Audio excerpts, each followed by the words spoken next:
Tantor Audio, a division of Recorded Books, presents The High Conflict Couple, a dialectical behavior therapy guide to finding peace, intimacy, and validation. By Alan E. Fruzzetti, Ph.D. Narrated by Vanessa Daniels. Forward. Marcia M. Linehan, Ph.D. No relationship has only smooth sailing. All relationships have conflict and an excess of negative emotion, so problems in intimate relationships affect just about everyone at one time or another. Being in a high-conflict relationship is exhausting and leaves both partners feeling miserable and alone. Being in an unhappy and distressed partnership is associated with increased rates of depression, anxiety, and substance use.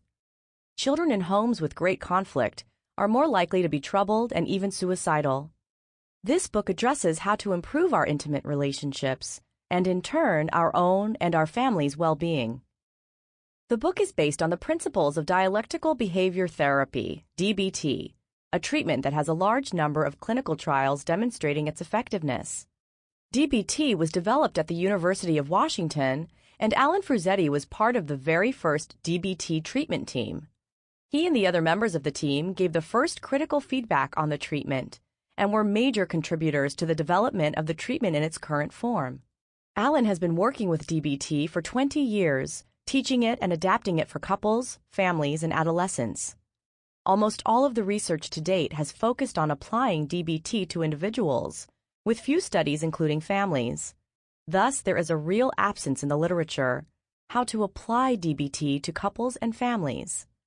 Dr. Fruzzetti is an expert in couple and family therapy and in research on intimate relationships.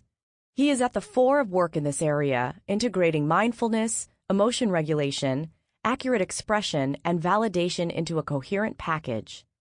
He has written dozens of professional articles and book chapters, both about DBT and about couple and family interactions and treatments from a DBT perspective. In this book, Alan takes his expertise in working with couples and integrates it with his expertise in DBT. Like DBT, the book takes a non-judgmental approach that promotes both acceptance of yourself and your partner, such as being mindful of yourself and your partner and being more self-validating. It also focuses on change, such as reducing invalidation and negative responses to yourself and your partner, while increasing your own emotion self-regulation, improving your ability to express yourself accurately, and building your skills to manage problems more effectively. The book also focuses heavily on the integration of these two strategies, acceptance and change, really helping you and your partner to be more validating toward each other. It is very important to note that this book is based on sound principles and research, including research on basic emotional processes, couple interaction research, and the many studies evaluating dialectical behavior therapy. Very few books like this are actually based on research, so that puts this book into a very elite group. The approach in this book is sensitive to the needs of struggling spouses and partners who have a lot of hurts and hopes. It addresses a broad variety of situations that couples find themselves in and provides thoughtful and practical ideas and practice exercises to help people decrease destructive conflict and find more peace and intimacy in their relationships. Chapter 1. Understanding Emotion in Relationships. Why is it we sometimes say the nastiest things to the person we love the most? How is it that seemingly simple negotiations sometimes end up with partners screaming at each other? How do we end up snapping and acting in ways we swore we would never do again? What makes people who love each other sometimes get really anxious when approaching each other, or leads us to avoid talking about important matters? And more importantly, how can we learn to stop long-standing patterns of destructive conflict, develop the skills to manage our negative emotions and destructive urges, and learn how to talk and listen in ways that lead to understanding, validation, negotiation, and closeness? These are the questions this book will address. Everyone knows, minutes or hours after a nasty fight, that what we said made things worse and got us less of what we wanted. Yet, somehow, we said it or did it anyway, and may even have meant it at the moment. But now, with emotional arousal back to normal, guilt, remorse, regret, hurt, and grief set in. Maybe we will be able to apologize and turn things around, but the whole episode is likely to happen again and again. Destructive conflict in couples corrodes relationships and makes both partners miserable. The central idea in this book is that highly aroused, negative emotion, dysregulated emotion, is the core problem for high-conflict couples, and that there are specific skills partners can learn to manage their emotions effectively, which in turn makes effective communication, accurate expression followed by understanding and validation possible.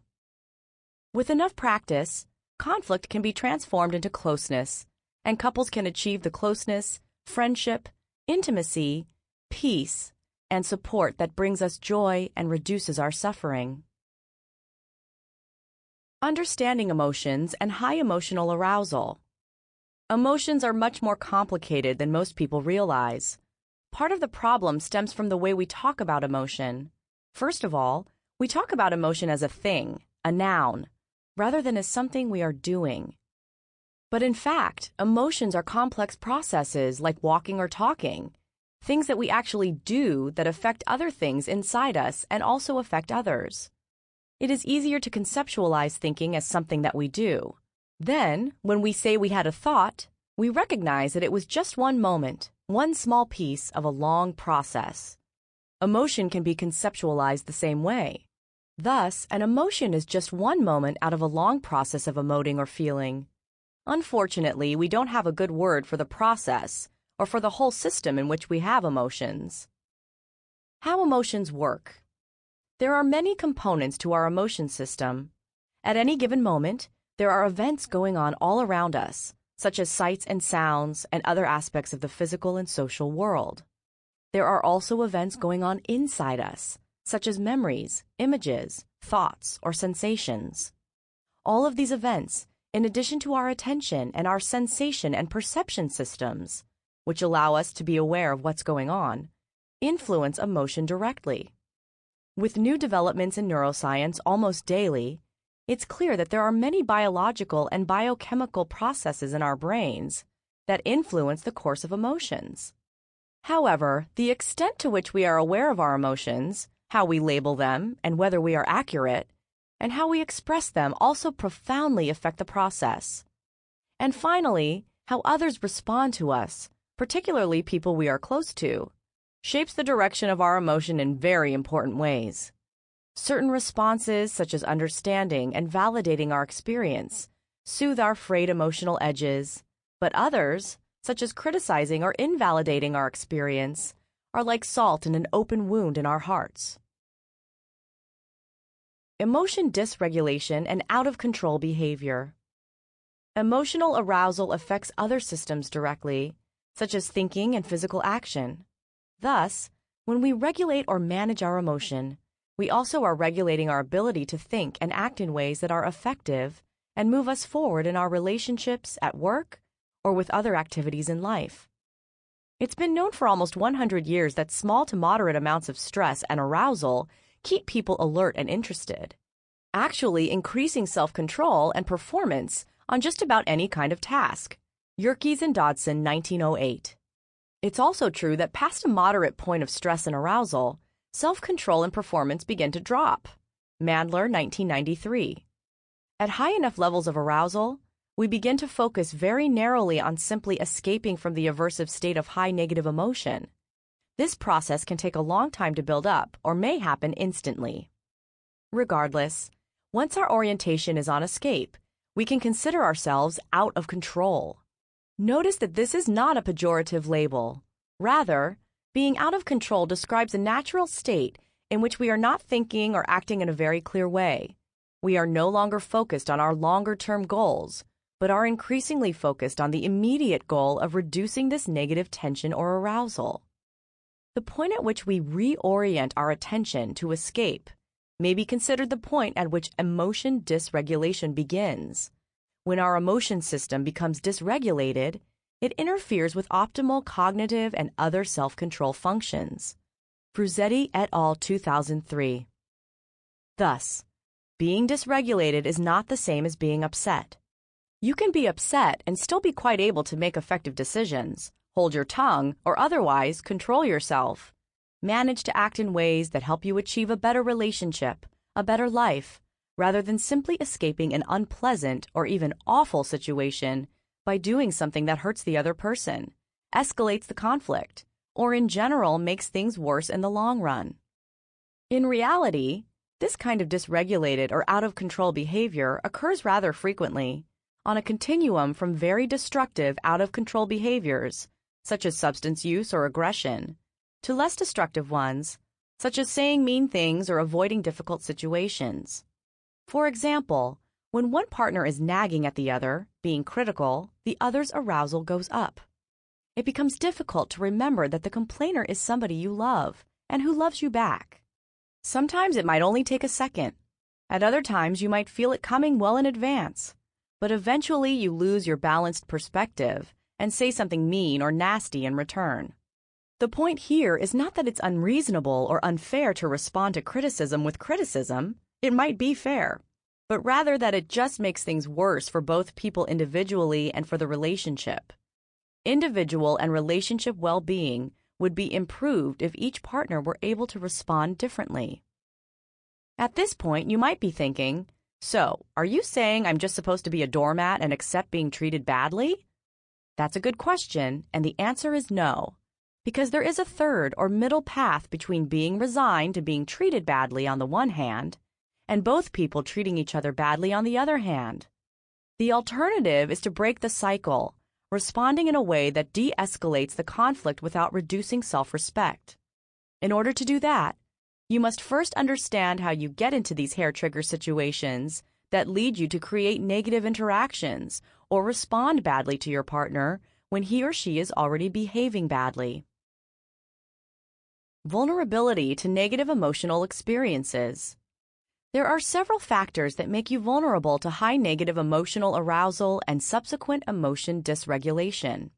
They include how sensitive you are to relationship events and things your partner or others says or does, reactivity, or how much you react when you do perceive stressful or negative events, and time to equilibrium, or how long it takes you to return to normal emotionally. Linehan, 1993a, Fruzzetti and Iverson, 2006, Fruzzetti, Schenk, and Hoffman, 2005. Sensitivity. Some people are more emotionally sensitive than others, just as some people have more sensitive hearing, more sensitive taste, and so on. People with greater emotional sensitivity can sometimes tell what those with less sensitivity are feeling before they know it themselves. This can be unsettling in a conversation if not handled properly. People with high emotional sensitivity seem to grasp intuitively how other people are feeling, coping, and so on. Conversely, a person with low emotional sensitivity can sometimes have a really hard time intuitively understanding what another person is feeling. This person may need to have a lot more explaining and more direct and specific requests in order to be emotionally supportive and responsive. Low emotional sensitivity can leave a spouse or partner feeling misunderstood or even lead to falsely, but understandably, believing that the other person doesn't care about him or her. To make matters more complicated, people can be sensitive about some topics or situations, but not about others. These differences in overall emotional sensitivity result from ordinary developmental processes, the way conflict situations were handled by parents during childhood, as well as from the basic temperament with which you were born. But more specific sensitivities can develop in any relationship. Many couples have theme fights or topics about which one or both partners tend to be sensitive. Similarly, one partner may have high sensitivity left over from a previous relationship or from the current relationship about things that happened even years ago. Understanding each other's sensitivities can help couples learn how to communicate more effectively, and trying to increase or decrease your own sensitivity can also promote more effective interactions. Chapters 2, 3, and 7 cover this topic in greater depth. Reactivity. Regardless of how sensitive any of us may be, when we do notice something that is emotionally relevant, our reaction may be small or large. Big reactions are often louder, more rapidly and intensely expressed, and are accompanied by higher emotional arousal. Thus, big reactions, high reactivity, can communicate more clearly what a person is feeling, but also can result in the person sometimes reacting too quickly, getting upset or even dysregulated before all the information has become available. This can sometimes be counterproductive, of course. If reactivity had been lower, the person's response might have been quite different and more productive. Conversely, small reactions, often quieter, slower, and less intensely expressed, allow time to understand the whole picture and may not effectively communicate how important something is or what someone is feeling, easily resulting in misunderstanding. Learning to regulate reactivity, more intense and rapid expression, or less intense and rapid expression, is an important part in learning to manage our own emotions, which this book will focus on. Time to reach equilibrium. Everyone has a kind of emotional equilibrium or baseline level of emotional arousal. By definition, emotional equilibrium is a regulated state in which we can think and act clearly, purposefully, and effectively. When our arousal goes up, it takes a certain amount of time to come back down to baseline. For some people, this happens very quickly, perhaps in only seconds or a few minutes. For others, it may take many minutes or even several hours. Not only is it painful to have negative emotional arousal be high for a long time, it also means that during this time, individuals are vulnerable to both increased reactivity and to becoming dysregulated because their arousal is already elevated. Understanding how long it takes to return to emotional equilibrium can help couples decide whether, when, and for how long they should take a break when discussing particularly emotional topics. Putting the pieces together, you can see that high emotion sensitivity, high reactivity, and slow return to equilibrium make you vulnerable to getting upset or dysregulated in a variety of situations, as is shown in Figure 1. Before even considering the specifics of a given situation or what your partner is doing, you already may be on the path toward a destructive reaction.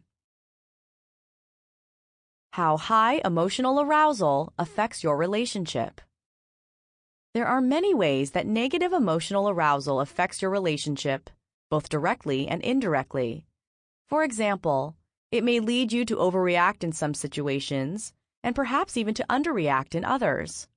This, in turn, makes it more difficult for your partner to respond in understanding, soothing, or loving ways. He or she simply doesn't have accurate information on which to base a response. So, even if your partner wants to respond in a loving way and doesn't have his or her own negative emotional arousal to deal with, which is unlikely, it makes the job harder. High arousal leads to inaccurate expression. As discussed earlier, when our emotional arousal is very high, our ability to take a balanced or long-term view suffers, and our thinking and reasoning abilities are similarly overwhelmed. Consequently, we say and do things that reflect being overwhelmed. We become defensive, or we simply do not describe the heartfelt desires and emotions that lie beneath our negative arousal. Figure 2 shows how this may unfold. High emotion vulnerability means that before anything much even happens, just as you enter the situation, your arousal shoots up, because first you are emotionally sensitive, either in general or in this kind of situation. Second, you are reactive, again perhaps in general or only in this kind of situation. And third, you are slow to return to emotional equilibrium. Once your arousal goes up, your thinking abilities go down, and you start to lose the emotional balance that is needed to communicate effectively. Your high arousal also fuels negative and judgmental thinking, which further fuels negative emotional arousal, a vicious cycle. Then, being upset and having a lot of negative and judgmental thinking, you say things that don't reflect what you really want, closeness, attention, understanding, but instead say something bitter or nasty, inaccurate expression. This, of course, creates hurt feelings in your partner, furthers misunderstanding, and incites conflict. For example, you might want to spend more time with your mate and be disappointed that he or she will be coming home late today. But your negative arousal is the only thing you notice. You pay attention to that and have urges to escape from the situation, either by withdrawing or by pushing the other away emotionally. You become judgmental. What a jerk, which jacks up your emotion further. Then, instead of accurately expressing your disappointment and also saying that you're longing for more closeness and time together, accurate expression, you criticize your partner for being selfish or just roll your eyes and show dismay or even contempt. Inaccurate expression also increases arousal. It turns out that the way we think about the situation and what we tell ourselves about it can either soothe our emotions or act as a catalyst for even more explosive negative emotional reactions. Fruzzetti and Iverson, 2006. More specifically, if we are able to describe the situation, what we want, what is happening, and legitimize the emotional process even when we do not like it, typically our emotional arousal will start the return toward a lower state of emotional upset and eventually back to normal emotional arousal, which might mean you are content or satisfied. In contrast, if we judge the situation or our partner as wrong or bad, catastrophize the situation, or become hopeless or negative in our expectations, our arousal will stay high or actually get higher, further dysregulating our thinking and other actions. Figure 2 demonstrates how our appraisals, judgments, and expression of our experience may flip back to increase our arousal, just as our arousal makes our thinking more judgmental and negative. The good news is that this interaction gives us 2 places to practice more effective alternatives. Conflict patterns in relationships. Over time, all couples develop fairly consistent ways of interacting, or patterns, in conflict situations. These patterns may vary by topic or situation, but they are often quite consistent. Again, conflict here simply means situations of apparent disagreement, situations in which at least one partner doesn't like something the other is or is not doing, or situations in which negotiation or agreement is desired. Constructive engagement pattern. This is, of course, the goal. Partners bring up issues that bother them when they are relevant, and they do so in a non-aggressive, descriptive, and clear way. The other partner listens, tries to understand, and communicates that understanding even when she or he disagrees. This allows many problems to be solved and for partners to learn increasingly how to be better mates for each other. And importantly, when problems can't be solved, either because no solutions are available at the time or because partners continue to disagree in a constructive pattern, partners can tolerate the disagreement, box it up, at least temporarily, and enjoy each other in other situations. In fact, being able to explore the conflict can bring couples closer, increasing mutual understanding and smoothing out bumps in the relationship. Clearly, both partners must be able to regulate their emotion and must be aware of their wants, preferences, emotions, opinions, and what they like and don't like. Because their emotions are regulated, they are able to express these things accurately and non-aggressively, and are able to listen and respond non-defensively with empathy and validation. Mutual avoidance pattern. In a mutual avoidance pattern, partners dysregulate each other. That is, when one partner experiences something negative and starts to get upset beyond a certain point, the other perceives the rising emotion and starts to spike emotionally as well. Then each person, cognizant of the other's high negative arousal and potential for dysregulated responding, ineffective, invalidating, getting angry, and so on, avoids bringing the issue up at all. Of course, problems that can't be discussed can't be solved. And when partners feel relief when not talking to each other, an avoidance pattern can start easily. Closeness fades, even though active conflict, arguing, fighting per se, may be infrequent. Destructive engagement pattern. In contrast to the avoidance pattern, here partners end up expressing a lot of hostility, fail to remember or express their love for each other, and are unable to understand each other's point of view, which is naturally obfuscated by inaccurate, often hostile expression. By the end of every argument, both partners have behaved badly and will have regrets about their own actions later, after they return to their emotional equilibrium. And most partners will have increased vulnerability to emotional reactivity in the next conflict situation, fearing both their own and their partner's responses to conflict. It is important to note that destructive engagement does not necessarily start this way. It is so named because this is where the conversation ends up. In fact, one or both partners may start out reasonably calm and emotionally regulated, with clear awareness of their good intentions, their commitment, and their love for one another. But without the ability to stay regulated in a difficult situation, if the conflict cannot easily be resolved, one partner, and soon after the other, will become increasingly upset and cross the line into ineffective behavior, or stop describing what he or she wants accurately, stop listening with empathy, and so forth. Sometimes the damage is minor, sometimes it is major. Engage distance pattern. Unlike the other patterns, in the engage distance pattern, there is an imbalance between the partners. One moves one way, the other goes in a different direction.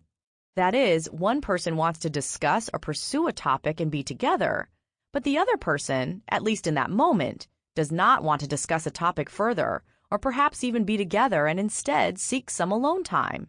What makes this pattern particularly tricky is that the engager or distancer can start out doing so in either an effective, constructive way, or a more destructive, aversive, or avoidant way. But regardless, the pattern ends up being a disaster. Fruzzetti and Jacobson, 1990. For example, if Sally had a difficult day at work, she may want to talk with Ron about it. For example, she might say, "Oh, what a day I've had." But at that moment, Ron might be involved with something else, and therefore he may not notice that Sally really wants to talk and get some emotional support. His response, "Hi, sweetheart. I've been trying to get this internet connection to work, but it's not cooperating," is quite invalidating to Sally, and her arousal goes up. As her arousal goes up, her focus shifts from what she really wants, support from her husband to be listened to and feel close to him, to her own arousal, which was already elevated due to problems she had during the day, emotional vulnerability. Then she tells Ron, "Never mind," in a slightly nasty tone. Ron, still a little oblivious, takes the never mind content seriously and feels relieved. Sally is irritated, and it's difficult and often unpleasant to talk with her when she's irritable. So he cheerfully says, "Okay," and goes back to what he was doing. Sally goes to the other room and starts stewing in the negative arousal that resulted from the additional failure on Ron's part to be responsive. She starts feeling overwhelmed with emotion, her original emotion plus hurt, sadness, shame, and anger. Negative appraisals. "He really doesn't care about me." Judgments about Ron. "He's so selfish." And/or judgments about herself. "It's my own fault. I'm such a jerk for thinking he'd be interested." A few minutes later, now dysregulated, she yells at Ron, "I don't even know why I stay married to you," or "I don't even know why you stay married to me." Ron now reacts defensively, his own arousal just shot up, saying something like, "Why would I want to talk with you? You're acting like a crazy person. All I've been doing is trying to fix the damn computer, and you're acting like I committed murder or something." Both partners feel let down by the other and will have increased sensitivity going into the next conflict situation. There are many ways this pattern can develop, but escalated negative emotions are always at the core of this destructive pattern. How negative interactions affect individuals. Research has shown repeatedly that being in a healthy, close relationship is good for people, e.g., Brown and Harris, 1978. Similarly, being in a distressed or highly conflictual relationship takes its toll on individual well-being. For example, people are much more likely to be depressed if they are in a distressed couple relationship than in a happy one. Fruzzetti, 1996. Similarly, rates of substance abuse, anxiety disorders, health problems, and so on, are markedly higher among distressed and high-conflict couples. Wisman and Sample complete. Ready to continue?